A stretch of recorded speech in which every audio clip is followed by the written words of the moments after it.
வணக்க மக்களே, நான் உங்க விஜய் ஆத்துஷ். இன்னைக்கு நம்ம இந்த வீடியோவில் அரசன் படத்தோட அப்டேட் வந்திருக்கு, ப்ளஸ் ஒரு சில பஸ் வந்திருக்கு. அதெல்லாம் நம்ம வந்து இந்த வீடியோவில் வந்து டிஸ்கஸ் பண்ணுவோம்.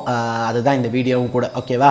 ஸோ ஃபர்ஸ்ட் அப்டேட்டை வந்து என்னன்னு சொல்லிடுறேன். அப்டேட் என்ன அப்படின்னு பார்த்தீங்கன்னா, விஜய் சேதுபதி சார் அரசன் படத்தில் நடிக்கிறார். எஸ், அஃபிஷியலாகவே வந்து வந்துருச்சு. ஸோ இப்போ இவர் இந்த படத்தில் வந்து ஆட் ஆகிறாரு அப்படின்றது படத்துக்கு ஒரு பெரிய சப்போர்ட், ஒரு பெரிய பில்லர். அடுத்த கட்ட லெவலுக்கு இந்த படத்தை வந்து புஷ் பண்ணலாம் அப்படின்ற மாதிரி வந்து சொல்லலாம். ஏன்னா ஃபஸ்ட்டு வெற்றிமாறன் தனுஷோட காம்போ நல்லா ஒர்க் ஆச்சு. அதுக்கப்புறம் வெற்றிமாறன் எஸ்டிஆர் அவங்க ரெண்டு பேரோட காம்போ எப்படி இருக்க போகுதுன்ற ஒரு ஹைப் இருக்கும்போது வெற்றி சார் அந்த டைம் வந்து ஒரு ப்ரொமோ வந்து ரிலீஸ் பண்ணார். அதில் நெல்சனு ப்ளஸ் எஸ்டிஆர்லாம் பார்க்கும்போது சூப்பரா அப்படின்ற மாதிரி வந்து இருந்தது. இப்போ அதை தாண்டி இதுக்குள்ளே ஒரு ஹைப் இருக்கும்போதே இன்னொரு ஃபேக்டர் ஆட் பண்ணி விஜய் சேதுபதி சார் உள்ளே இறங்குறாங்க.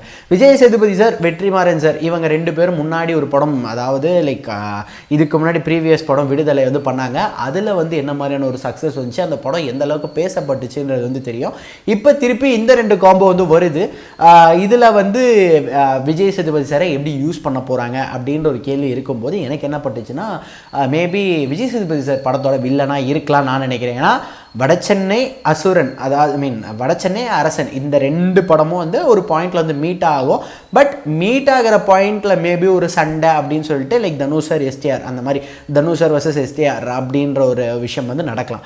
பட் பேரலாக நடக்கும்போதே வந்து நம்ம தனுஷர் வந்து இந்த படத்தில் வில்லனாக வந்து பார்க்க முடியாது. அப்போ இந்த படத்தோட வில்லன் யார் அப்படின்னு பார்க்கும்போது நிறைய பேர் வந்து வரலாம் வில்லன் அப்படி இப்படின்னு. பட் ஒரு இம்பேக்ட் இருக்கணும், அதே மாதிரி அந்த ஒரு வில்லனுக்கான ஒரு ஹைப்பு மாஸ் வந்து இருக்கணும் அப்படின்னும் போது விஜய் சேதுபதி சாரை வந்து அப்படி தான் கொண்டு வந்திருப்பாங்கன்னு நான் நினைக்கிறேன். அவர் தான் படத்தோட வில்லனாக இருப்பார் நான் கெஸ் பண்ணுறேன்.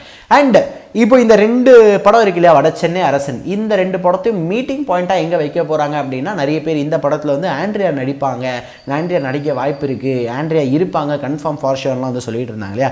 இப்போ இந்த மீட்டிங் பாயிண்ட்டில் வந்து ஏன் ஆண்ட்ரியா வந்து இருக்கக்கூடாது அப்படின்ற மாதிரி நான் யோசிக்கிறேன். ஏன்னா ரெண்டு யூனிவர்ஸ் வந்து லைக் ரெண்டு படமும் பேரலாக வந்து போகுது.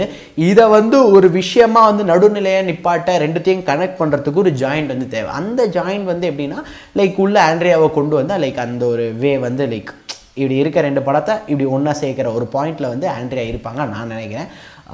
இதெல்லாம் நான் நினைக்கிறது தான். பட் அஃபிஷியலாக வந்து என்னென்னா லைக் விஜய் சேதுபதி சார் வந்து வராரு அப்படின்றது வந்து சொல்லிட்டாங்க. எனக்கு அடுத்த வருஷம் வந்து ஃபர்ஸ்ட் ஹாஃப்லேயே படம் வந்து ரிலீஸ் ஆக போகுது அப்படின்ற ஒரு விஷயமும் வந்து வந்துருச்சு. ஸோ பார்ப்போம் இதுக்கப்புறம் எப்படி போக போகுது, என்ன மாதிரியான அப்டேட்ஸ் வந்து வருது அப்படின்னு. அண்ட் இதை பற்றி நீங்கள் என்ன நினைக்கிறீங்க அப்படின்றதும் மறக்காமல் கமெண்ட் செக்ஷனில் கமெண்ட் பண்ணிட்டு